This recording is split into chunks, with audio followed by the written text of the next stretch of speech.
자, 그럼 이제부터 2023학년도 경북대학교 대입 수시 모집 지원 전략 설명회를 시작하도록 하겠습니다. 예, 수시 모집에 대해서만 좀 말씀드리겠습니다. 2023학년도 모집 인원입니다. 보시면 수시 모집이 69.3%, 정시 모집이 30.7%입니다. 2022학년도 한번 볼까요? 보시면 수시가 66.5%, 정시가 33.5%였습니다. 근데 밑에 실제 입학자 비율을 보시면 56.9% 대 정시가 43.1%. 자, 이 말은 10% 정도가 수시에서 정시로 이월됐다. 이렇게 보시면 되는데요. 올해 같은 경우는 69.3 대 거의 7대 3이라고 보시면 되는데 한 어느 정도 이월될 거냐라고 감히 예측을 해본다면 5% 이하가 될 것 같습니다. 그 이유는 수능 체제를 상당히 많이 완화했기 때문에 수시에서 웬만한 학과들은 거의 다 뽑을 거다. 이렇게 보시면 되겠습니다. 그래서 올해 경북대학교 입시를 노리시려면 수시에 좀 집중하셔야 된다. 이렇게 보시면 될 것 같습니다. 다음으로 수시 모집에 대해서 큰 틀에서 한번 안내를 드리도록 하겠습니다. 우리 대학의 수시 모집은 크게 교과 전형, 논술 전형, 학생부 종합 전형 이렇게 세 개로 보시면 될 것 같고요. 교과 전형은 교과 우수자 전형, 지역인재 전형, 지역인재 기초생활수급자 등 대상자 전형이 있는데 여기는 전부 다 교과 100%입니다. 즉 내신 성적 100%로 뽑는다 이렇게 보시면 되겠습니다. 수능 체제가 있습니다. 그 다음 논술 전형은 논술 70%에 학생부 교과 30%고 수능 체제가 있게 되는데요. 논술 전형은 논술이 거의 절대적입니다. 그래서 7대 3으로 되어 있지만 거의 논술이 99다라고 보셔도 무방할 것 같습니다. 그래서 논술 전형 같은 경우는 논술이 거의 다 차지한다 이렇게 보시면 될 것 같고, 학생부 종합 전형은 크게 두 가지로 나눌 수 있습니다. 서류평가 100%로 하는 일괄 합산 전형이 있고 1단계 서류평가를 해서 통과하고 5배수 된 학생을 면접 보는 단계별 전형 이렇게 두 가지가 있다고 보시면 되겠습니다. 그래서 학생부 종합 일반 학생하고 농어촌 학생, 기초생활수급자 등 대상자 전형은 서류평가 100%로 선발을 하게 되고 학생부 종합 일반 학생 전형은 수능 체제가 있고 농어촌이나 기초생활수급자, 특성화고 졸업자 같은 경우는 수능 체제는 없습니다. 다만 의예과, 치예과, 수의예과, 약학과 같은 경우는 수능 체제가 여기도 있다. 이렇게 생각하시면 되겠습니다. 다음으로 학생부 종합 단계별 전형은 지역인재 전형이 대표적이고 영농창업인재나 소프트웨어 특별 전형 등이 있습니다. 여기는 1단계에서 저희가 올해는 5배수로 확대를 합니다. 그래서 1단계 통과하는 학생들의 수가 상당히 많아질 거다라고 보시면 되겠고 2단계에 와서는 1단계 서류 평가 성적이 70%, 2단계 면접 성적이 30% 들어가서 최종 선발을 하게 되고 여기는 수능 체제가 없습니다. 다만 의예과, 치예과, 약학과, 모바일공학 전공은 수능 체제가 있다. 이렇게 이해하시면 될 것 같습니다. 자, 이렇게 전형들이 있는데 최대 3회까지 지원이 가능합니다. 자, 어떻게 3회가 가능한지 한번 보겠습니다. 일단 의예과를 제외하고 전체적인 학과들에 대해 설명을 좀 드리겠습니다. 자, 한번 보시면 제가 이렇게 색칠을 5개 칠했죠. 요 5개 전형에서 3번 지원이 가능하다. 이렇게 보시면 됩니다. 자, 여기 이제 제일 궁금하실 건데 학생부 종합 전형에서는 한 번밖에 지원이 불가합니다. 그래서 내가 만약에 농어촌 학생이라고 하더라도 나는 농어촌도 내고 싶고 학생부 종합 일반도 내고 싶고 지역인재도 내고 싶지만 학생부 종합 전형 안에서는 1회만 지원이 가능하기 때문에 그 점을 꼭 유의하시면 좋을 것 같고요. 학생부 교과 전형 같은 경우는 이 3개 전형을 다 지원해도 가능합니다. 지원 자격만 되신다면 이렇게 다 가능하고 만약에 대구 경북 지역이 아닌 학생들이 있다고 하면 실제로 지역인재가 불가능하니까 여기 주황색으로 된 약간 노란빛 나는 요 색깔 3개가 복수 지원 가능하다라고 보시면 되겠습니다. 다만 여기 의예과 같은 경우는 인적성 면접이 20% 있습니다. 그래서 의예과에서 교과 지역인재 전형을 지원한 학생은 면접이 겹치기 때문에 학생부 종합 면접이 있는 학생부 종합 지역인재를 지원하실 수가 없습니다. 그 부분은 나중에 모집 요강에 저희가 상세히 안내가 될 테니까 복수 지원에서 의예과만 조금 다른 면이 있다라는 거 참고하시면 되겠습니다. 자, 3회 지원까지 좀 말씀을 드렸습니다.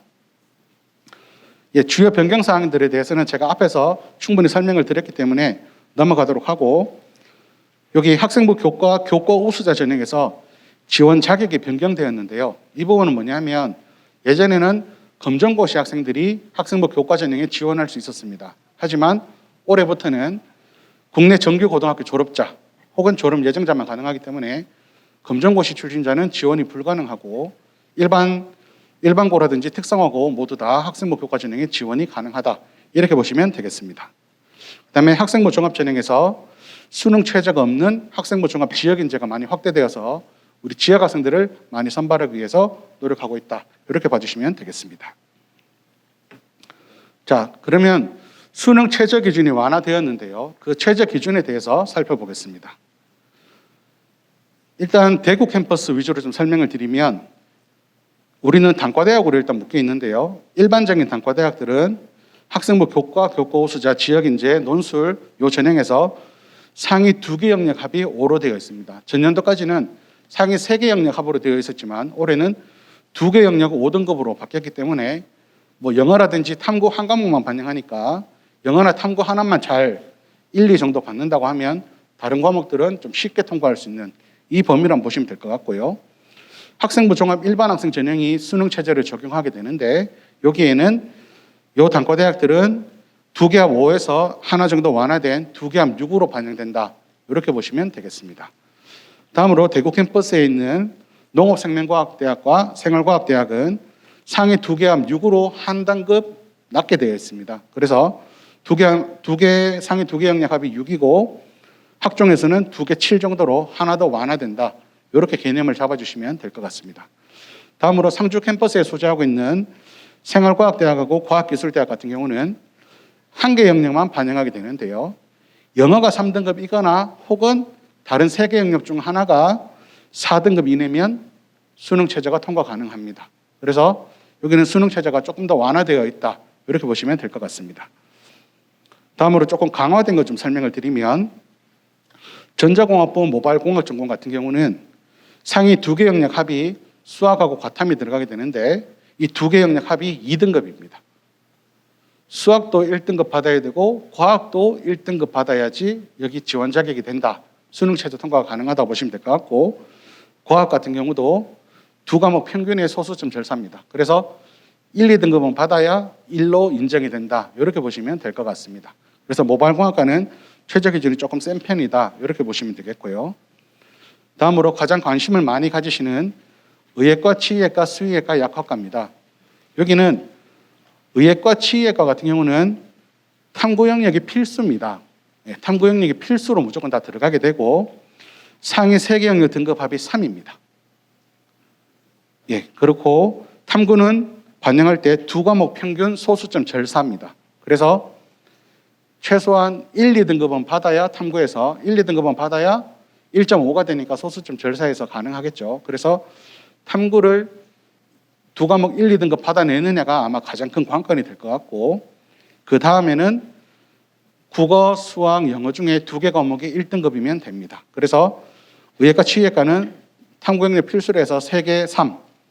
만약에 지역인재 기초생활수급자나 농어촌 기초생활수급자로 내게 되면 한 등급 완화돼서 3개 4 이렇게 보시면 되겠습니다.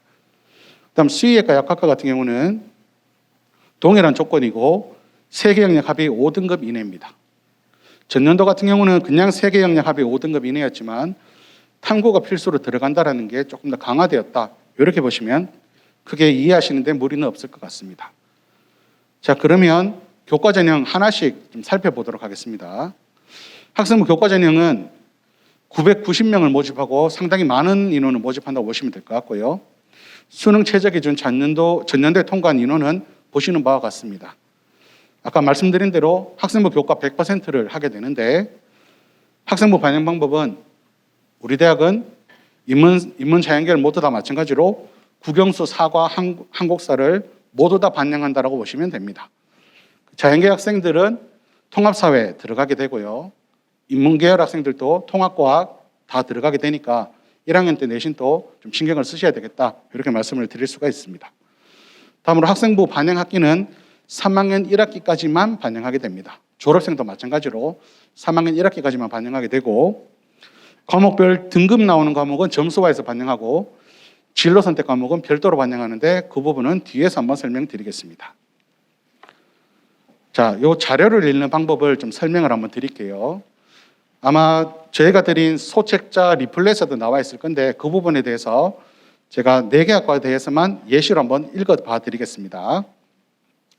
자, 학생부 교과 우수자 전형 같은 경우는 사학과 같은 경우에 한번 보시면 모집 인원이 10명이었고 지원 인원이 94명, 입학 인원이 10명이었습니다. 추합이 최종 5번까지 나가게 됐죠. 그러면 실제로는 15등까지 합격했다라고 보시면 무방할 것 같습니다. 자, 최저 통과 인원이 20명이었죠.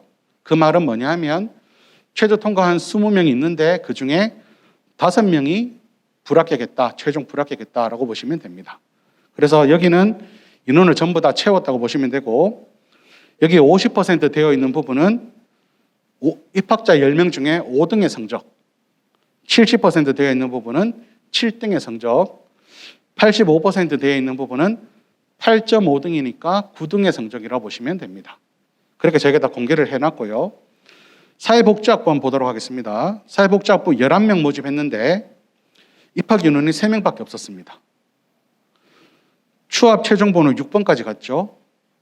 수능 최저 기준 17명 통과했습니다. 자, 그러면 17등까지 합격했다고 보실 수가 있겠죠. 자, 저희는 11명 모집하는데 후보 6번까지 갔으니까 17등까지 전부 다 합격자 발표는 했습니다. 하지만 3명만 입학한 걸로 봐서는 8명은 포기하고 다른 데 갔다. 이렇게 보시면 이해가 가실 것 같습니다. 다음으로 산림과학 조경학부 보겠습니다. 23명 모집하는데 입학이 22명이었고요. 최저 통과는 85명 했습니다. 후보는 21번까지 갔습니다. 그러면 44등까지 합격이 됐다라고 보시면 되는데 입학이 보시면 22명이죠. 마지막 1명이 비는 것 같은 경우는 저희가 안 채운 게 아니라 저희가 추합을 최종 마지막까지 전화하는 그 시기가 있거든요. 그 시기 이후에 1명이 포기해서 저희가 더 채울 수 없었다. 이렇게 보시면 될 것 같습니다. 그래서 이 부분까지 한번 좀 설명을 드렸습니다. 자, 그럼 이제 제일 궁금하실 부분이 수능 최저학력 기준이 완화되었다고 하는데 과연 얼마나 완화된 걸까? 이게 좀 제일 궁금하실 것 같은데요. 그 부분 좀 설명드리도록 하겠습니다. 일단 분석한 데이터는 2022학년도 학생부 교과 전형에서 교과 우수자 전형으로 지원한 130명을 대상으로 2023학년도 수능 최저학력 기준을 적용해 보았습니다. 그랬을 때 최저 기준 얼마나 통과하는지를 보면 제가 4개 계열로 나눠서 봤거든요. 자, 대구 캠퍼스의 인문 체능 계열 보시면 예전에는 23.4%가 최저를 통과했다면 지금은 47.9%로 대략 2배 정도 더 통과하는 거 보실 수가 있습니다. 그 말은 올해는 실질 경쟁률이 좀 높아지겠구나. 최저 통과해서 한 요 정도 통과할 것 같고요. 자연계열 학과들의 지수를 빼고 자연계열 학과들 한번 보시면 29.4% 통과를 했었는데 지금은 2023을 적용하면 47.1%로 대략 한 50% 더 통과한다. 이 개념으로 보시면 될 것 같습니다. 그래서 실질 경쟁률이 상승하는 거 보실 수가 있고요. 의대, 치대, 수의대, 약대 같은 경우는 수능 체제가 조금 강화가 되었습니다. 탐구를 필수로 이제 넣다 보니까 좀 강화가 되었는데 보시면 전년도에는 27.2% 통과했다고 하면 지금은 18.3% 대략 한 3분의 2 정도만 예전보다 통과한다. 이 개념으로 봐주시면 될 것 같습니다. 상주 캠퍼스 같은 경우는 40.7%에서 55%로 대략 한 15%포인트 증가하는 거 보실 수가 있습니다. 자, 그러면 수능 최저 통과율이 높아졌다라는 것은 내신 성적은 올라갈까요? 내려갈까요? 예, 올라간다고 보시면 됩니다. 그 다음에 치의학과, 수의학과, 약학과 같은 경우는 수능 최저 통과율이 낮아졌으니까 합격자 커트라인은 좀 내려갈 거다. 이렇게 예상하시면 될 것 같습니다. 자, 그래서 3년치 변화를 한번 보시면 2020학년도, 2022학년도, 1학년도, 2022학년도 여기 3개년도 한번 쭉 보시면 제가 인문계열에 들어온 학생들 1등부터 쭉 한번 내신을 그래프를 그려봤거든요. 여기 제일 위에가 1등급이고 제일 밑에가 9등급이라고 보시면 됩니다. 그래서 쭉 보시면 1등부터 쭉 보시면 2020, 2021, 2022 점차 성적이 조금 내려가고 있는 부분을 보실 수가 있고요.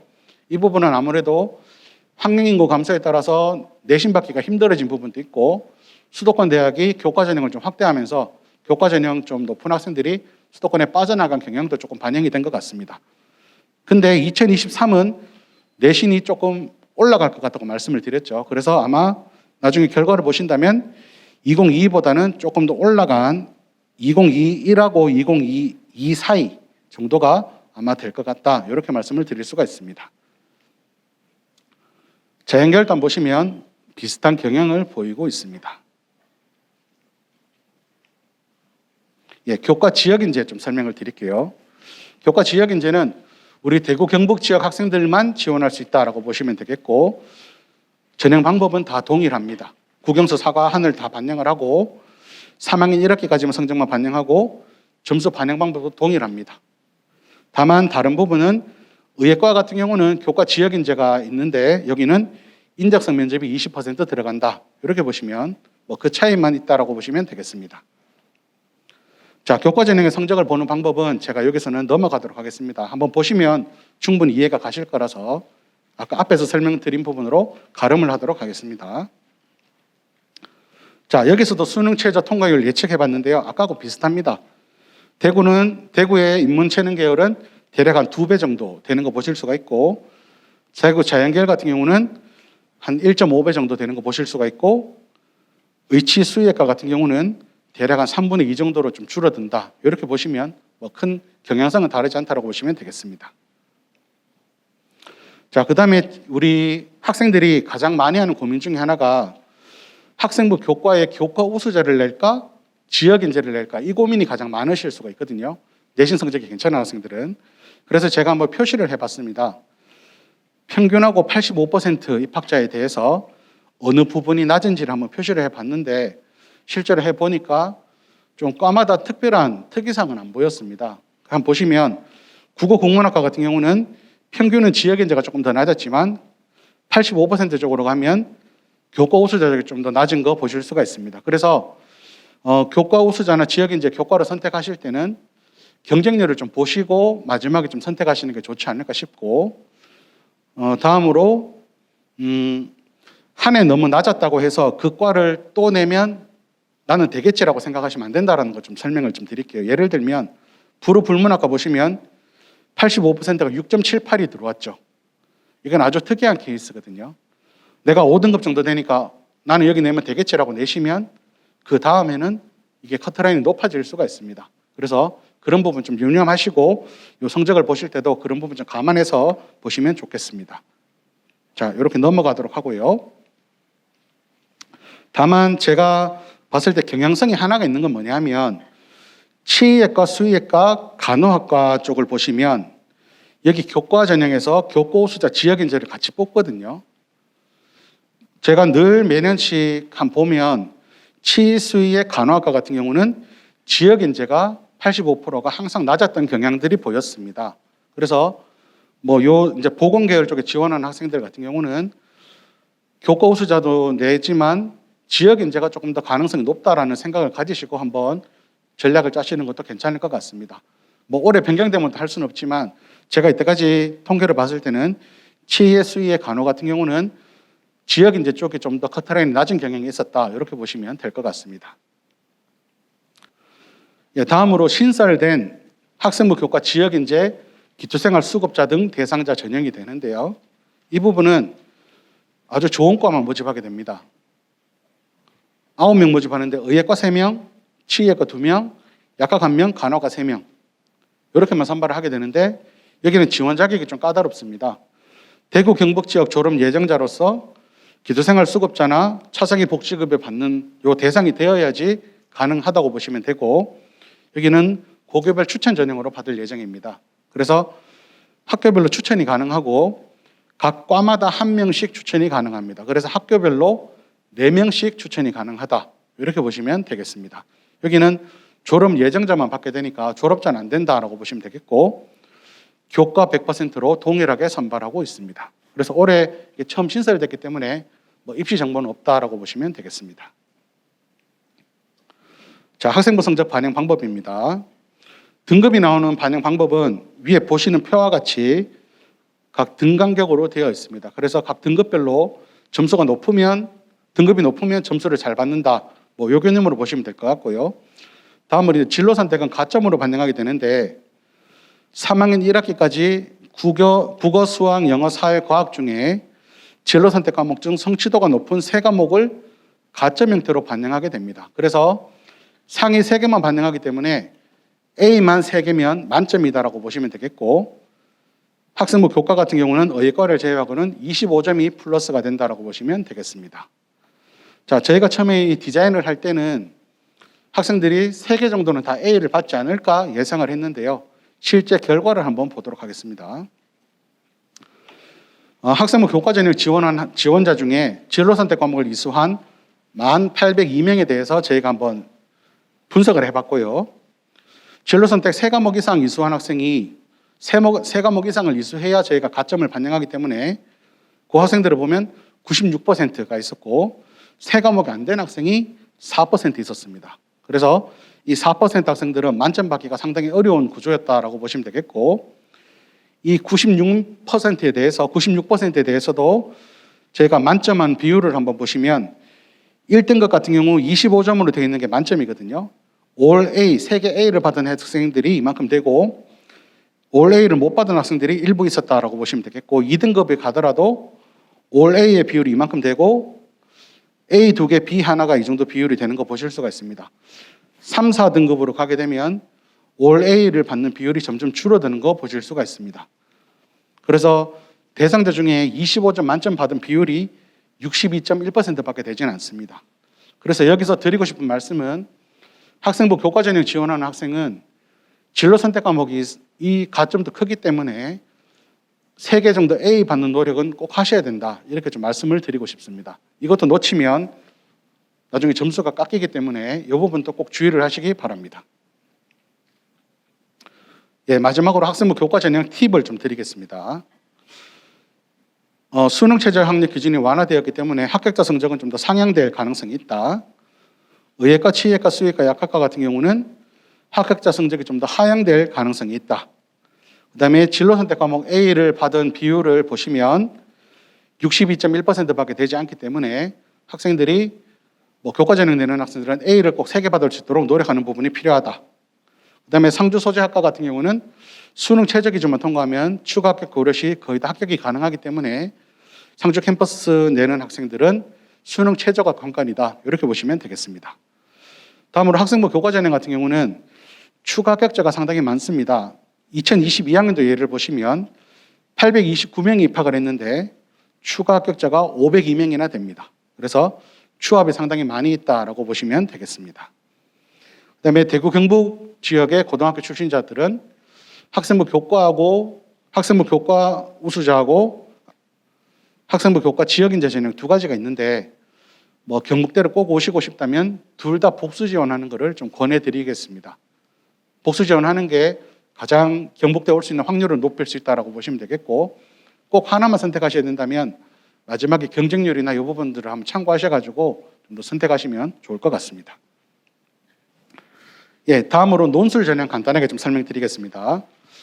논술 전형은 저희가 모집 인원이 많이 줄어서 이제는 477명만 선발한다. 이렇게 보시면 되겠고, 논술 70에 학생부 30이지만 논술이 거의 절대적이다. 이렇게 보시면 되겠습니다. 인문계열 같은 경우는 예년과 동일하게 교과 통합형으로 내고 6문제 내외가 출제될 예정입니다. 저희 홈페이지 오시면 충분한 자료들이 있으니까 준비하시는데 큰 무리는 없을 것 같고요. 자연계열 1하고 자연계열 2가 있는데 올해 자연계열 1의 범위가 다시 바뀌었습니다. 범위를 한번 보시면 수학, 수학1, 수학2, 미적분이 포함이 되게 됩니다. 전년도 같은 경우는 수학, 수학1, 수학2까지만 들어갔었는데 제가 출제에 어려움이 있어서 올해 같은 경우는 다시 수학 1, 2에다가 미적분을 포함한다는 거 다시 한번 좀 유념해 주시기 바랍니다. 자연계열 2 같은 경우도 수학, 수학 1, 2, 미적분 이렇게 출제 범위가 되고, 자연계열 2 같은 경우는 의대, 치대, 수의대 이렇게 3개 학과만 친다라고 보시면 되겠습니다. 학생부는 국영수 사과를 다 반영하고 있고요. 교과 성적을 한번 보시면 6등급까지 보시면 1등급하고 30점밖에 차이가 나지 않습니다. 그 다음에 논술로 들어온 학생들 대부분이 4점대라고 보시면 되거든요. 그러면 내신에서는 내가 6등급이라도 15점밖에는 손해를 안 본다라고 보시면 됩니다. 근데 논술은 0점에서 350점까지 움직입니다. 그래서 논술이 절대적이다 이렇게 말씀드릴 수가 있고요. 그 다음에 자연계열 같은 경우는 다 수리 논술을 쳐야 되는데 자연계열 1이나 2를 쳐야 되는데 이 두 개 학과만 인문계열 논술을 쳐도 됩니다. 예를 들어서 간호학과 지원하는 학생인데 나는 수능은 뭐 자연계열로 통과를 하더라도 논술은 내가 수리 논술이 약하니까 그냥 인문 논술 치고 싶다고 하면 인문 논술을 지원해서 치면 됩니다. 그래서 전년도에 13명 입학자 중에 3명은 인문 논술을 치고 들어왔다라고 보시면 되겠고 글로벌 소프트웨어 융합전공 같은 경우도 10명 입학에 4명은 인문 논술을 치고 왔다 이렇게 보시면 되겠습니다. 그래서 논술에서는 이런 선택권이 있다. 일부 한번 참고하시면 되겠습니다. 예, 논술 전형의 팁은 제가 앞에서 대부분 말씀드린 거라서 여기서는 마지막 이 부분만 좀 설명을 드리겠습니다. 논술 기출문제 및 논술 전형 가이드북 이 대부분 내용들은 경북대학교 입학 홈페이지에 다 기재가 되어 있습니다. 한번 틈이 나신다면 이 부분 참고하셔가지고 준비하면 충분하게 가능하실 것 같습니다. 예, 그러면 오늘 아마 제일 궁금하실 내용인 학생부 종합전형에 대해서 말씀드리겠습니다. 우리 대학은 학생부 학교생활 기록부를 완벽하게 블라인드 처리해서 진행하고 있다고 보시면 되겠습니다. 이건 교육부의 권고사항이기도 하지만 저희는 국립대학으로 블라인드 처리는 타 대학 어느 대학에도 못지않게 블라인드 처리는 다 해서 인적사항 학교명 등이 드러나지 않는 철저하게 블라인드 처리해서 하고 있다. 이렇게 봐주시면 되겠고요. 교육부에서 받을 때부터 블라인드 되는 자료를 받아서 진행을 하고 있습니다. 받은 자료를 진행함과 더불어서 저희는 대학 자체적으로도 학교생활 기록부라든지 그 내용 안에 출신학교 부모 직업 지역 등이 표시되는 경우도 있거든요. 추가적으로 더 가리고 있는데 그것만 해도 10만 건 이상을 가리고 있고 이 가린 다음에 저희는 서류평가하기 전에 학생부 종합전형 감시단이라는 이 제도를 통해서 서류평가 전에 블라인드 처리라든지 고등학교 정보를 활용하고 있지 않은지 점검을 하고 실제 서류평가를 진행하고 있다. 이렇게 보시면 될 것 같습니다. 자, 그러면 학생부 종합전형 서류평가 지표에 대해서 간단하게 좀 설명을 드리겠습니다. 저희는 많은 대학들이 쓰는 표준안을 사용하고 있고요. 학업 역량, 전공 적합성, 발전 가능성, 인성 이 4가지 역량에 대해서 저희가 평가하고 있다라고 보시면 되겠습니다. 학업 역량 35%, 전공 적합성 35%, 발전 가능성 20%, 인성 10%에서 이제 선발을 하고 있는데요. 자, 그러면 한 역량씩 살펴보도록 하겠습니다. 학업 역량은 2가지로 나눠서 평가를 하게 되는데요. 학업 성취도 15%, 교과 학습 노력 및 태도 20%에서 평가를 하고 있습니다. 자, 한번 보시면 학업 성취도 15% 다음에는 평가 A 그룹이라고 되어 있죠. 이 부분을 꼭 기억해 주시길 부탁드리겠습니다. 교과 학습 및 노력 태도는 B 그룹이 평가한다. 이 부분을 꼭 기억해 주시면 좋겠습니다. 자, 그럼 설명 좀 드릴게요. 학업 성취도는 지원 계열별 반영 교과를 3개년간 학업 성취도와 성적 추이를 보면서 모집단이 수행하기에 적합한가를 보게 되는데 주요 교과는 국영수 사과에 대해서 다 본다라고 보시면 되겠습니다. 그래서 쉽게 설명을 좀 드리면 이 학업 성취도는 주요 과목에 대해서 내신 성적을 본다라고 보시면 되겠습니다. 정량적 기준에 의해서 저희가 좀 고려할 만한 다른 요소들이 없는가를 보는 게 이 학업 성취도 15%라고 보시면 되겠고 교과 학습 및 노력 및 태도는 내신 성적 이외에 학업 역량 향상을 위해서 고교 교육과정 내에서 충실하게 스스로 탐구하고 노력하였는가를 보는데 요즘 소위 말하는 지적 호기심 해결을 위해서 어떤 노력들을 했고 자기 주도적으로 학습을 어떻게 진행하였는가 이런 부분들을 보는 게 교과 학습 노력 및 태도 20%라고 보시면 되고 여기는 교과 내신을 반영하진 않습니다. 그래서 주로 교과 세부 능력 및 특기사항을 보고 주로 평가한다라고 보시면 될 것 같습니다. 그래서 A그룹, B그룹이 학업 역량을 나눠서 평가하고요. 그다음 전공 적합성 35%인데요. 전공 관련 교과 이수미 성취라고 되어 있습니다. 평가 A그룹인데 여기는 전공과 관련된 교과 성적만 가지고 본다라고 보시면 됩니다. 좀 더 쉽게 설명을 드리면 전공과 관련된 교과목의 교과 내신을 보고 제가 평가한다고 보시면 되겠고, 여기서 좀 더 고려하는 것은 이수 단위가 어떤지, 또 심화 과목은 어떻게 이수했는지 그런 부분들을 조금 고려한다. 이게 평가 A그룹에서는 10%라고 보시면 되겠고, 평가 B그룹에서는 전공 관련 활동 및 노력은 지원 학과의 관심과 이해를 바탕으로 교내 활동에 참여하고 노력하였는가. 여기도 교과 세부 능력 및 특기사항이 많이 포함이 되게 되고, 창의적 체험 활동에 동아리 활동이나 진로 활동 등이 여기 한꺼번에 같이 평가된다라고 보시면 되겠습니다. 여기는 전공과 관련해서 또 계열과 관련해서 내가 그와 관련된 활동을 얼마나 깊이 있게 했느냐, 이 부분이 텍스트 위주로 해서 평가된다라고 보시면 되겠습니다. 여기에서도 내신은 평가에 반영하지 않습니다. 다음으로 발전 가능성입니다. 대학 입학 후 성장 가능한 잠재 역량이라고 되어 있는데 여기는 평가 B그룹만 하게 되고요. 내용을 보시면 폭넓은 경험과 탐구 노력으로 미래 창의 인재로 성장 가능하냐라고 되어 있는데, 좀 쉽게 설명을 드리면 공부 이외에 다른 활동들을 얼마나 했느냐, 그 다음에 얼마나 리더십을 가지고 있느냐, 자기 주도적으로 여러 가지 활동들을 하기 위해서 어떤 노력들을 했는가, 이 부분들이 발전 가능성의 포인트라고 보시면 될 것 같고, 주로 학교생활 기록부에서 평가되는 항목은 창의적 체험 활동이 주로 많이 평가가 되게 되고, 교과 세특 기록도, 교과 세부 능력 및 특기사항 기록도 같이 평가에 반영되게 됩니다. 그다음에 인성에 대한 부분인데, 인성에 대한 부분은 실제 서류 평가에서 저희가 많이 반영하기 힘들기 때문에 큰 차이를 두고 있지는 않지만 창의적 체험 활동에 대한 부분을 주로 평가를 하게 되고, 교과 세부 능력 및 특기사항에서 조별 활동이나 이런 부분을 많이 참고하고 있습니다. 자, 이렇게 이제 설명드리면 쉽지는 않을 것 같아서 저희가 하나씩 예를 보면서 평가 A조부터 한번 좀 살펴보도록 하겠습니다. 자, 우리의 이제 서류 평가 절차를 한번 보시는데요. 제가 아까 A조, B조에 대해서 조금 강조를 했던 게 이 부분을 설명드리려고 했던 겁니다. 지원자 1명에 대해서 저희는 평가자가 4명이 들어가게 됩니다. 4명이 평가를 하게 되고, 평가 A조는 아까 말씀드린 교과 성적 위주로 해서 정량적인 부분을 기반으로 평가를 하고, 여기 2개 항목을 평가를 하게 됩니다. 평가 A조 보시면 주요 교과 성적과 전공과 관련된 교과 관련 정량적 정성평가를 실시한다.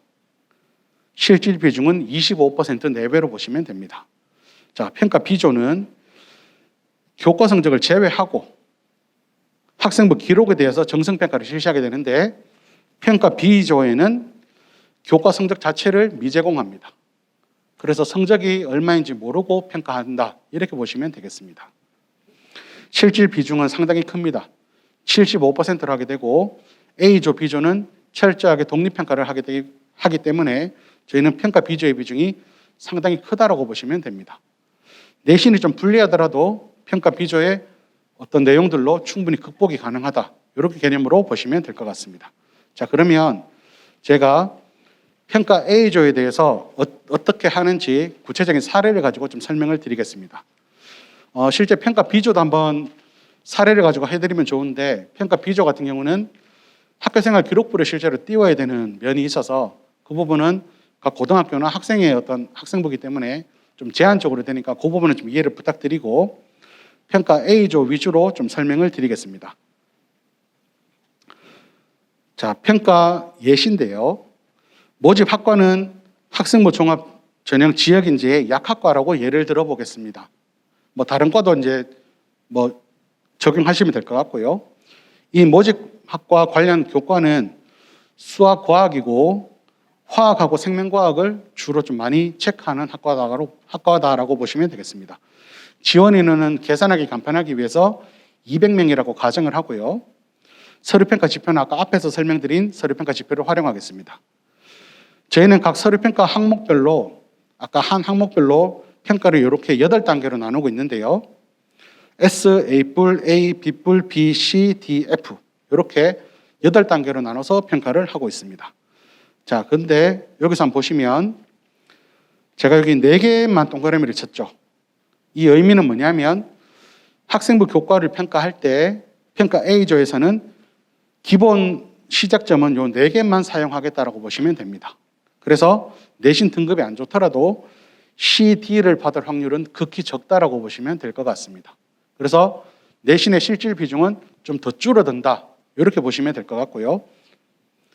경우에 따라서는 4개 범위가 아니라 3개 범위로 할 수도 있습니다. 예, 그거는 제가 모집 단위 지원자 수를 보고 이제 결정을 하게 되는데 이렇게 학생부 교과를 반영할 때도 범위는 상당히 좁혀서 본다. 그래서 뭐 내신이 낮다고 해서 CD로 시작하지는 않는다. 이렇게 보시면 될 것 같습니다. 한번 사례를 좀 보여드릴게요. 자, 지원자 A하고 B의 성적 자료입니다. 제 이제 시스템에 있는 자료를 그대로 제가 한번 올려봤는데요. 지원자 A는 1학년 1학기, 1학년 2학기, 2학년 1학기, 2학년 2학기, 3학년 1학기까지 성적해 보시면 국영수 사과가 1.72에서 1.39, 1.36, 1.2, 3학년 1학기 1.40 이렇게 되고 지원자 B는 3.05, 2.68, 2.95, 2.32, 3등급 이렇게 되어 있습니다. 제가 여기 밑에 보시면 점검 포인트로 해서 학기별, 학년별 성적은 고르게 유지되고 상승 혹은 하락하는가라고 되어 있는데요. 여기서 볼 때 요즘 최근에는 보시면 3학년 1학기가 상대평가하는 과목들이 상당히 적습니다. 그래서 실제로 저희가 요즘 볼 때는 2학년 2학기까지의 추세를 좀 많이 보는 편입니다. 그래서 두 학생들 모두 다 보면 둘 다 좀 상승하는 경향이 있다는 거 체크가 가능하실 것 같고요. 그 다음에 기본 과목 등급은 어떤가?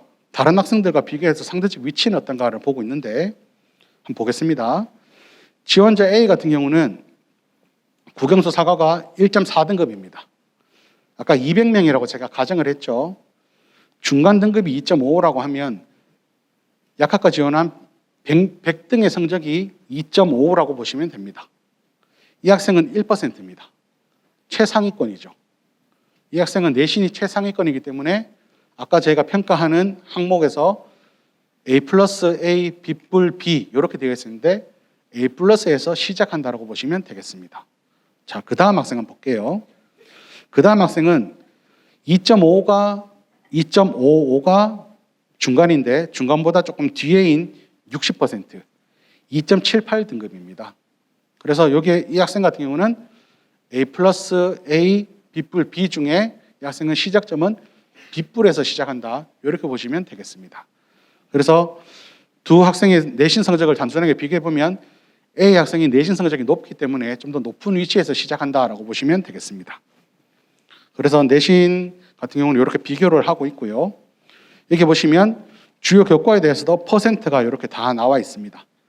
이 학생이 상대적으로 어느쯤에 위치하는지 다 나와 있고, 그 다음 제가 또 고려하는 게 이수 단위를 고려하게 되는데요. 이수 단위를 고려하면 전체 다른 학생들이 주요 교과가 115단인데 이 학생은 123단위 이수했습니다. 요 뒤에 학생은 115단인데 120단위 이수했는데 이수 단위는 저희가 그렇게 심각하게 보진 않습니다. 예를 들어서 다른 학생들은 약학과에서 18.7단위가 사회과목 이수를 했는데 이 학생은 13단위 이수했거든요. 근데 이 학과에서 사회가 그렇게 주요한 교과는 아니기 때문에 이수 단위에 대해서는 크게 문제만 없으면 그냥 넘어간다라고 보시면 될 것 같습니다. 제가 여기서 그 부분을 체크를 했고요. 그 다음 부분 한번 보겠습니다. 그 다음에 이제 지원자 A하고 B에서 실제 내신 성적 과목별로 좀 참고를 하게 되는데요. 과목별로 한번 보시면 특이사항들이 있습니다. 요게 갈로를 쳐서 280이라고 되어 있는 이 부분은 뭐냐면 이 학교의 수강한 인원수라고 보시면 됩니다. 이 학교는 280명이 좀 큰 학교고요. 이 학교는 98명 정도로 좀 작은 학교입니다. 작은 학교가 내신 따기가 더 불리하겠죠.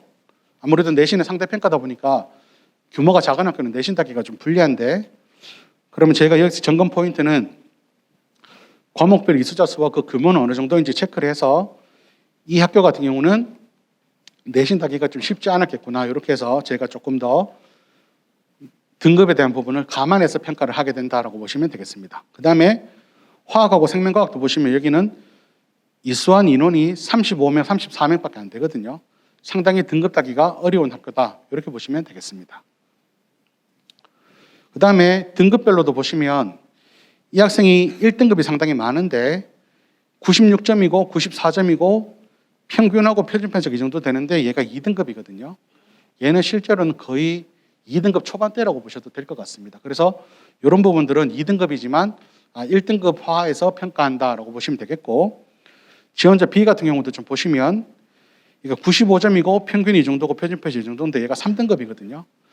여기는 내신 따기가 상당히 더 힘든 인원수 때문에 더 힘들다고 보시면 되겠죠. 그래서 이 3등급이 실제로는 뭐 3등급 초반대거나 2등급 초반대거나 이렇게 보시면 될 것 같습니다. 그래서 여기는 원점수나 이런 걸 좀 더 고려를 해봤을 때 등급보다는 좀 더 학업 성취도는 좀 높게 봐야 되겠구나, 이런 걸 체크한다라고 보시면 될 것 같습니다.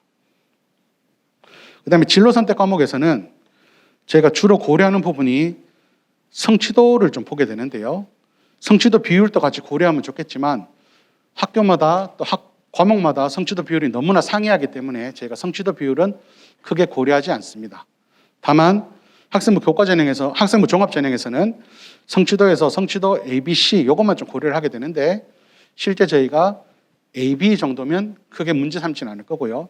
C가 좀 섞여 있다고 하면 얘는 왜 C일까 정도를 보고 좀 더 체크는 한다, 이 정도로 보시면 될 것 같습니다. 그래서 성취도 A, B 정도는 학생부 종합전형에서 크게 고려할 요소는 아니다, 이 정도로만 보시면 될 것 같고요. 나머지 내용들은 평가 B조에서 교과 세특 기록으로 확인을 한다, 이렇게 보시면 될 것 같습니다. 다음으로 또 평가 A조, B조에서 같이 고려하는 부분은 뭐냐면 A 지원자가 지원한 학교에서의 개설 과목들입니다. B 지원자가 낸 학교에서 개설 과목들입니다. 거기서 학생이 들은 과목들이 여기 노란색으로 표시가 되게 되거든요. 지원자 A하고 B 학교는 크게 비교해 보시면 A 학교는 아무래도 큰 학교다 보니까 좀 더 많은 과목들이 개설되어 있습니다. 아무래도 이제 학생들이 많으니까 교사 수급이 잘 될 거니까 많은 과목들이 개설되어 있고, 지원자 B 학교는 많은 과목들이 개설되어 있지는 않습니다. 그래서 이제 이런 부분을 저희가 같이 체크해서 학생이 어느 정도의 선택권이 있었냐, 이 부분도 고려하게 되고요. 약학과라고 말씀드렸는데 약학과에서 필요한 과목이 생명과학이고 화학이 좀 주를 이룬다고 보시면 지원자 A 같은 경우는 여기 학교에서 물화생태도 다 들었고 생명과학하고 화학에 대한 부분도 또 고급 생명과학, 고급 화학에 대한 부분도 충분히 다 들었기 때문에 충분한 이수를 했다라고 볼 수가 있습니다. 근데 지원자 B 같은 경우는 학교가 좀 많이 개설은 못했지만 일단 필수 과목들은 다 들었고요. 근데 한 가지 아쉬운 점은 과학 과제 연구도 있고 고급 화학도 있는데 고급 화학을 좀 들었으면 좋았을 것 같은데 이 부분 이수 안 한 점은 조금 걸리는 부분이다, 이렇게만 이해해 주시면 될 것 같습니다. 그 다음에 이제 평가 A조가 마지막으로 좀 고려하는 부분은 아까 심화 과정도 좀 이수 고려한다고 말씀을 드렸죠. 저희는 지원자 A조, B조가 A 지원자, B 지원자에 대해서 과학 과목에 대한 이수 단위를 점검을 하게 됩니다. 자, 여기서 보시면 과학의 모집 단위 평균이 34.6단위. 그러니까 아까 약학과 지원한 200명이 과학을 보통 다 이수한 이수 단위가 34.6단위라고 보시면 됩니다. 근데 이 학생은 40단위 이수했죠. 이수 단위가 좀 더 많다라고 보시면 되겠고, 지원자 B 같은 경우는 34.6단위인데 36단위 이수를 했습니다. 그래서 이수 단위가 좀 더 많은 편이다라고 보시면 되겠고, 그다음 심화 이수 단위를 보게 되는데 보통 평균 7.8단위 이수했는데 심화 이수 단위 8단위 이수했고, 이 학생은 7.8단위 이수하는데 6단위 이수했습니다. 그래서 이수 단위만 봤을 때는 AB 지원자 중에 A가 조금 더 많이 이수를 했다라고 보시면 되겠고, 화학하고 생명과학을 한번 비교해 보시면 화학을 8단위 보통 학생들이 이수했고 생명과학은 보통 8.7단위 이수했는데 지원자 A는 8단위 이수했고 지원자 B는 7단위 이수했고, 심화 이수 단위는 3단위, 3.3단위가 평균인데 4단위 이수했고 3단위 이수했습니다. 자, 여기에서는 두 학생 다 뭐 자기가 주어진 교육 환경 내에서 충분히 이수하려고 노력했기 때문에 과학이나 생명과학, 과학 전체적인 부분하고 화학, 생명과학 이수에 대해서는 특별한 이수 단위에서 부족함은 없다라고 보시면 되겠습니다. 하지만 만약에 어떤 학생이 화학하고 생명과학 이수 단위가 다른 학생들보다 극히 낮다고 하면 여기에서는 충분한 감점 사유가 있을 수 있다. 이렇게 보시면 될 것 같습니다. 자, 제가 앞에서 여러 가지 이제 쭉 설명을 한번 드렸는데요. 평가 A조에 대해서 저희가 어떤 식으로 평가를 마무리하는지 한번 보도록 하겠습니다. 지원자 A에 대해서는 성적도 아주 상위권이고 A 플러스 수준이었고, 지원자 B는 아까 B 플 수준에서 시작을 합니다. 그래서 밑에 한번 보시면 지원자 A는 기초평가 등급이 A 플러스입니다.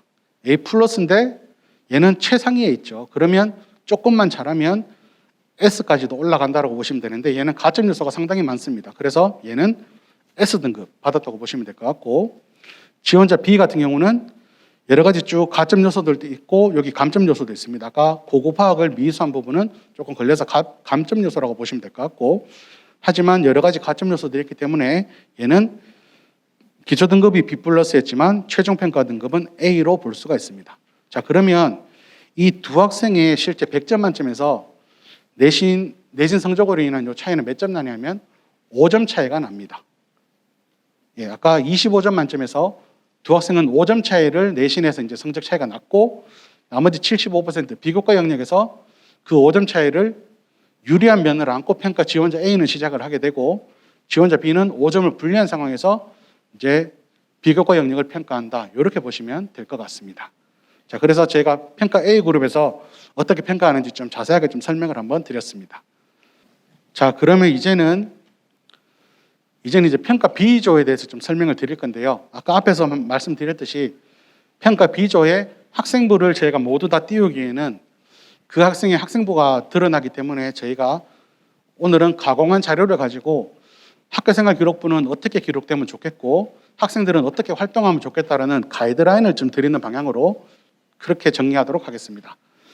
예시로 이해하는 학생부 종합전형 서류평가라고 되어 있는데, 창의적 체험활동에 대한 기록을 한번 보도록 하겠습니다. 창의적 체험활동은 자율활동, 진로활동, 봉사활동 이렇게 나눠져 있는데요. 참가자가 했던 모든 활동을 기록하는 것보다 정말 그 지원자가 의미 있게 했던 기록을 한두 개 정도만 골라서 그걸 대학에서 평가하는데 충분히 활용할 수 있도록 제시해 주는 게 가장 좋을 것 같습니다. 자, 먼저 한번 읽어보시겠습니다. 실제로 이렇게 기록되어 있다고 했을 때 평가할 거리가 있는지 한번 보시겠습니다. 자, 기준은 일단 약학과라고 계속 가정을 한번 해보겠습니다. 자, 과학 심화 특강을 들었고 메모리 반도체, 비메모리 반도체에 대해서 물리적 관점을 보는 시간이 가졌다. 인터넷 중독에 대해서 시간을 가졌고 인터넷 사용 시간을 지켜야 되겠다는 의지를 가졌다. 체육 한마당에 들어와서 참여와 협력의 자세를 습득했다. 모의 국회에 들어와서 여당, 야당, 원고성 등의 행사기획안, 법률안 상정 등을 도맡아서 성공적으로 마무리했다. 이걸 보시면 학생의 모습이 좀 드러나나요? 학생이 드러나기보다는 그냥 자율활동, 학교에서 어떤 내용 했다라는 학교의 소개가 많이 드러나는 부분이죠.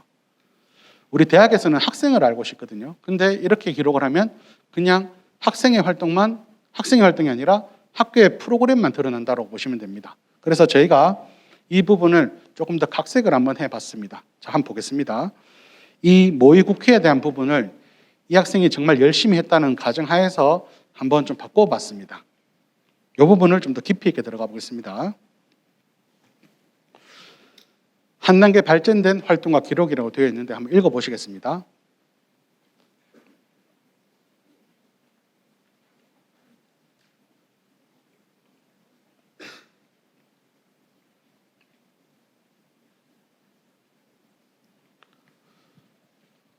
자, 아까 앞에 기록하고 다른 거는 앞에서는 학생이 잘 안 보였죠. 학생이 어떤 모습으로 활동을 했는지 또 어떤 주도성을 가지고 있는지가 안 보였는데 지금 여기서 알 수 있는 부분은 학생이 얼마나 주도적으로 움직였는지 이런 부분들을 알 수가 있습니다. 그래서 학교생활 기록부를 기록하고 학생들은 활동을 할 때 하나씩 자기가 좀 더 주도적으로 할 수 있는 부분들을 내세우는 게 필요하고 고등학교에서도 기록을 하실 때 모든 내용을 다 적기보다는 한 가지 내용이라도 좀 깊이 있게 이렇게 학생의 특성이 드러나게 기록해 주시면 여러 가지 지표에서 좋은 평가를 받을 수 있다는 거 한번 보실 수가 있습니다.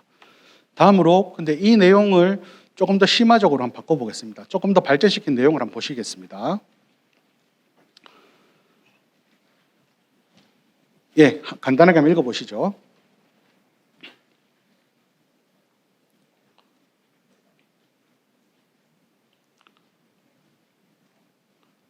자, 아까 앞에랑 조금 또 다른 부분은 뭐냐면 이 학생의 처음에 시작은 수업에서 배운 내용을 가지고 궁금증을 가져서 자치활동의 모의국회를 시작을 했고 모의국회를 진행하면서 이론적인 부분도 좀 중요하기 때문에 한국 정치라는 책을 읽고 이런 여러 가지 입법 과정들을 좀 더 알게 되었고 이론적으로 탐구도 했다라는 것은 학생이 자료조사라든지 자기의 어떤 기본적인 바탕을 지식을 확장하기 위해서 좀 노력한 부분을 보실 수가 있습니다. 그다음에 여러 가지 절차들을 통해서 주도적으로 노력을 했고 모의국회를 통한 이론적 탐구를 바탕으로 해서 정치 전공 교사들로부터도 극찬받을 정도의 전문성과 주도성을 보여주었다. 그래서 학생들이 활동을 할 때도 이렇게 하나씩 더 알아가는 또 깊이 있는 과정을 들어가 주시면 훨씬 더 학생부 종합전형평가에서 좋은 기록과 좋은 평가를 받을 거다. 이렇게 좀 말씀드릴 수가 있습니다. 여기는 창의적 체험활동에 대해서 말씀을 드렸고요. 좀 더 학생이 잘 드러나야 된다. 이렇게 보시면 될 것 같습니다. 다음으로 교과 세분능 및 특기사항에 대해서 한번 예시를 보도록 하겠습니다. 많이 이제 오해하시는 부분이 학부모님들께서 학업 역량이라고 하면 계속 학업 성취도, 내신만 물어보는 경향들이 상당히 많으신데요. 학업 역량이라고 하는 부분은 현재 학업적 성적이 얼마나 중요한가 이런 부분보다는 미래에 얼마나 더 잘할 수 있는지, 학업을 대하는 태도가 어떤지 이런 부분들이 학업 역량이라고 보시면 됩니다. 같은 1등급을 받았더라도 그냥 내신만 잘 되는 1등급인지 다른 학업 역량을 보여주는 1등급인지 이런 부분들이 중요하기 때문에 저희는 학업 역량을 평가하는 부분이 여기에서 반영이 된다고 보시면 되겠습니다. 자, 그러면 일단 문학 기본적으로 한번 봐서는 쭉 기록이 되어 있는데 한번 읽어보시면 그냥 문학에 대해서 그냥 학습 목표로 해서 그냥 학생이 잘했다 정도만 드러나 있는 그냥 칭찬 위주로 된 추상적인 글이다라고 보시면 될 것 같습니다. 자, 그러면 이 부분을 조금 더 발전시켜 보겠습니다. 자, 이 학생 가장 모범적인 학생이라고 했고 작품에 대한 감상뿐만 아니라 비평하는 데도 탁월한 역량을 가지고 있다고 되어 있는데요. 이 부분을 좀 더 구체적인 예로 한번 뒷받침을 해보겠습니다. 예, 한번 읽어보시겠습니다.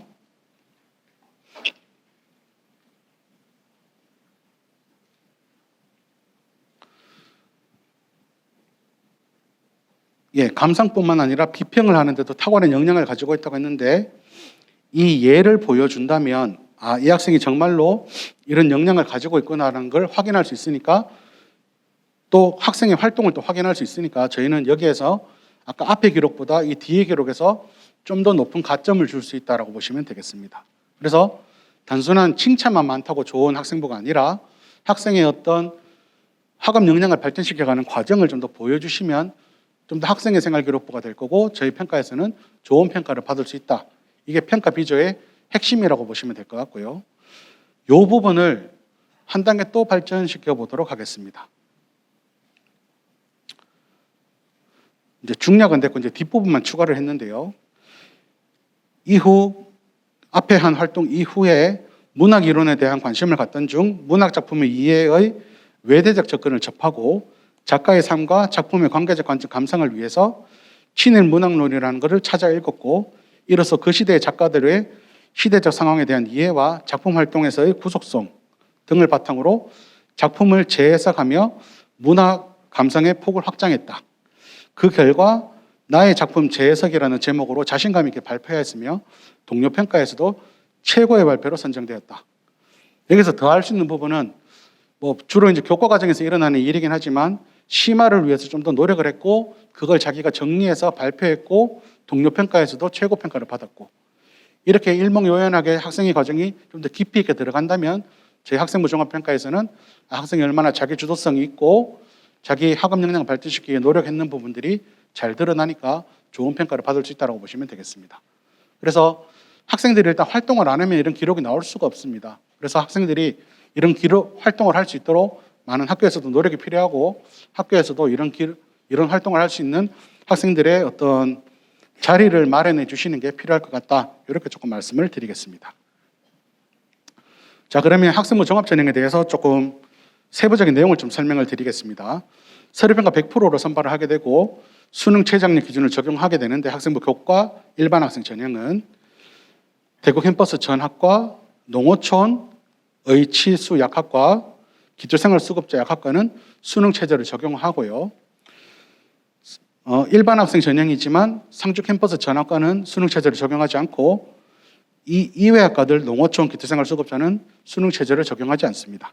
국가보훈 사회배려자 특성화고 졸업자도 수능 최저를 적용하지는 않습니다. 이 내용은 참고하시면 될 것 같고요. 수능 최저 통과율을 한번 보겠습니다. 아까 최저 기준이 교과에서도 완화가 됐었고 학종에서도 완화가 되거든요. 완화가 되면 최저 통과율이 상당히 높아지는 거 보실 수가 있습니다. 39.4%였는데 인문계열이 73.5%로 확실히 더 많이 완화가 된 거 보실 수가 있고 자연계열 같은 경우는 50% 정도 였는데 74%. 의치수의학과는 조금 더 세지는 거 보실 수가 있죠. 26.5였는데 19.7%. 그래서 의치수의학과 빼고는 대구 캠퍼스의 다른 학과들은 학생부 종합 일반 전형의 수능 최저학력 기준은 정말 수능 성적이 안 되는 정도만 걸러내는 거지 나머지는 학교생활 기록부와 그 학교생활 기록부의 내용 위주로 평가한다. 이렇게 보셔도 무방할 것 같습니다. 그래서 수능 최저 통과율은 상당히 높아지는 거 참고하실 수가 있습니다. 예, 성적은 이렇게 쭉 내려가는 부분은 한번 참고로 보시면 될 것 같고요. 아무래도 저희가 이제 비교과 활동을 많이 보기 때문에 내신에 대한 성적은 2023 같은 경우는 2022보다 더 내려갈 수도 있습니다. 자연계도 조금 하락하는 경향을 보실 수 있습니다. 학생부 종합 지역인재 등 단계별 전형은 1단계 서류 평가를 하는데 올해는 5배수 한다라는 거. 그다음에 평가 서류는 영농 창업 인재를 제외하고는 전부 다 학교생활 기록부만 보고 있습니다. 1단계 서류 평가 70%, 면접 30%가 들어간다. 이렇게 보시면 되겠고요. 우리의 면접 방식은 아주 간단합니다. 의예과를 제외하고는 전부 다 학교생활 기록부 확인 면접이라고 보시면 되고요. 대기실 입장에서 준비하고 있으면 그냥 학교생활 기록부에 있는 내용을 질문을 합니다. 10분 정도 질의응답하고 끝입니다. 전부 다 블라인드 면접으로 진행을 하고 있고요. 예시 문제가 궁금하실 건데 우리 대학 홈페이지에 다 나와 있습니다. 제가 예를 들어서 한번 보여드릴게요.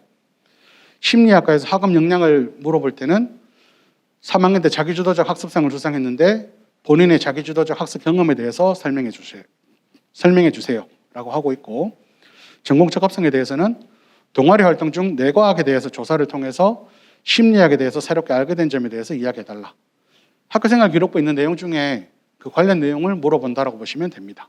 그래서 사교육에 의존하실 필요는 없고 학교에서 충분히 연습하시면 가능할 것 같다. 이렇게 말씀드리고요. 다음으로 의예과의 면접 방식입니다. 모두 다 블라인드로 처리가 되고 의예과는 올해까지만 수시 모집에 인적성 면접이 있습니다. 의예과는 이제 똑같이 이렇게 면접이 올해까지는 될 건데요. 설명을 좀 드리면 대기실 입장을 해서 면접 준비하고 있으면 A 상황 제시문이 미리 보기가 주어집니다. 여기는 이제 상황 제시문 기반 면접이거든요. 그래서 한 20분 정도 상황 제시문을 미리 보고 면접 A실 들어가서 12분 면접을 하고 난 뒤에 끝나고 나오면 이제 B 상황에 대한 면접 제시문이 주어집니다. 한 20분 정도 미리 보기 한 다음에 B 면접실 들어가서 한 12분 정도 면접하고 고사 후 대기실에 대기했다가 퇴실하는 이런 방향으로 되어 있고 문제는 매우 쉽습니다. 저희 홈페이지 가시면 또 공개가 되어 있는데요. 보시면 A 고사장 같은 경우는 지원자가 꿈꾸는 40대의 삶에 대해서 이야기해봐라. 그 다음에 B 문제 같은 경우는 어떤 이런 그래프가 주어지고 그래프를 해석할 수 있는 능력이 있느냐. 이런 부분이 문제로 제시됐다고 보시면 됩니다. 그래서 우리 학교 홈페이지 들어오시면 선행학습 영향평가라는 책자에서 다 자세하게 채점 기준까지 다 제시되어 있으니까 그 부분 좀 참고하시면 될 것 같습니다. 입시 결과는 보시는 바와 같고요. 여기도 학생부 종합 일반 학생하고 지역인재 좀 고민을 하실 텐데 여기도 큰 차이는 뚜렷하게 나타나지 않습니다. 어떤 경우는 어떤 학과는 일반 학생이 더 낮고 어떤 학과는 지역인재가 더 낮은 경향들이 있으니까 이 부분은 학생들이 보시면서 좀 체크하시면 될 것 같고 지역인재 같은 경우는 면접이 있다 보니까 면접에서 자기가 좀 더 자신 있는 학생은 뭐 지역인재로 가시는 게 제일 좋을 것 같고요. 나는 면접에 자신 없다 그러면 학생부 종합 일반으로 가서 수능 최저 맞추시고 가시면 또 될 것 같습니다. 그래서 이거는 자신의 어떤 성향에 따라서 선택하시면 될 것 같고 학생부 종합 지역인재 같은 경우는 수시 납치를 방지할 수 있는 것도 하나의 방법이 될 수 있습니다. 왜냐하면 면접은 안 오면 되니까. 그래서 회피할 수 있는 기회가 있는 게 학생부 종합 지역이고 학생부 종합 일반은 수능이 대박 나더라도 수시에 합격하면 또 와야 되는 면이 있기 때문에 그 부분을 같이 한번 고려하셔서 전략을 짜시면 될 것 같습니다. 예, 성적에 대한 부분은 넘어가도록 하고요. 학생부 종합전형은 모집 인원이 대폭 확대되었다. 학종 일반하고 지역인재가 대폭 확대된 거 보실 수가 있고 농어촌 학생 기초생활 수급자도 상당히 증가된 거 보실 수가 있습니다. 그다음에 예년에 비해서 수치화된 학생부 교과 등급보다 교과 세특 창치 기록 등 정성평가 실질 비중이 상당히 확대될 거다. 이 부분 다시 말씀드리고요. 전체 100% 중에 75%가 학생부 기록을 바탕으로 한 정성평가에 집중이 되어 있다라고 보시면 되겠습니다. 그 다음에 아까 평가 비조에서는 교과 등급을 배제한 후에 학생부 기록을 중심으로 전공적 합성, 자기주도성을 평가하고 있다. 이렇게 보시면 되겠고 제가 아까 학생부 사례에서 말씀드렸지만 학교 위주의 기록은 도움이 되지가 않습니다. 막연한 칭찬도 도움되지가 않습니다. 개인 활동에 기반을 둔 구체적인 학생의 과정이 드러나야 된다. 이 부분을 좀 말씀드리고 싶습니다. 그 다음에 이제 바뀌어지는 교육과정 환경에서 가장 중요한 부분이 전공과 관련된 과목을 얼마나 들었느냐가 될 수가 있거든요. 그래서 학생들의 진로에 맞춘 교과목 이수, 일단 이 부분이 중요하고 그 과정에서 변화된 학생의 역량과 심화 노력이 중요하다. 이렇게 포인트를 잡으시면 될 것 같습니다. 예, 그러면 이제 2023에 대해서는 제가 이렇게 좀 설명을 드리고요. 2024에 대해서 간단하게 조금 안내를 드리고 마치도록 하겠습니다. 저희가 2024의 포인트는 수시 확대입니다. 수시가 81.5%까지 갑니다. 그래서 이제는 우리 대학은 2024 때는 수시 위주로 간다라고 보시면 되겠고 학생부 교과 전형에 농어촌 기초생활 수급자 국가보험 대상자를 통합해서 뽑는 게 교과 전형에 생겼습니다. 그다음에 교과 전형이 대폭 확대가 되고요. 그다음에 학생부 교과 전형에서 이제 전형 방법이 학생부 교과 80에 서류평가 20이 들어가게 되는데 교과 성적을 거의 뒤집지 않을 겁니다. 이 서류평가는 이수 단위만 크게 차이가 없다고 하면 크게 문제는 없기 때문에 그냥 교과 100%로 보셔도 무방할 것 같습니다. 그다음에 의예과 인적성 면접이 수시는 폐지되고 정시에서 도입될 예정입니다. 그다음에 이 부분이 이제 실험적인데요. 치의예과 같은 경우는 학생부 종합 지역인재에서 학교장 추천 전형을 신설하고 수능 최저 없이 뽑을 겁니다. 3명 정도를 뽑을 건데 여기 한번 참고하시면 될 것 같고 수능 최저학력 기준은 2023보다 또 완화가 될 겁니다. 그래서 완화된 거 한번 보시면 아까는 2개 5, 2개 6은 동일한데요. 2개 5보다는 2개 6이 좀 더 많아졌다고 보시면 됩니다. 아까는 2개 6이 농업생명과학대학하고 생활과학대학 두 개였는데 6이 좀 더 많아졌다고 보시면 되겠고 생태환경대학하고 과학기술대학은 수능 최저가 아예 없어졌다라고 보시면 되겠습니다. 그 다음에 전자공학부 같은 경우는 모바일공학 전공이 아까는 2개 영역 합이 2였는데 이제 3으로 조금 완화된 거 보실 수가 있고요. 의예과 치의예과가 아까 3개 영역 합이 3이었거든요. 딴 건 동일한데 3개 영역 합이 4로 변경이 됩니다. 그래서 2023 대비 2024는 전반적으로 수능 최저가 모든 과에서 다 완화가 된다. 이렇게 보셔도 무방할 것 같습니다. 예, 저희가 이제 오늘 준비한 내용은 신강관계상 좀 빨리 지나간 부분도 있긴 한데요.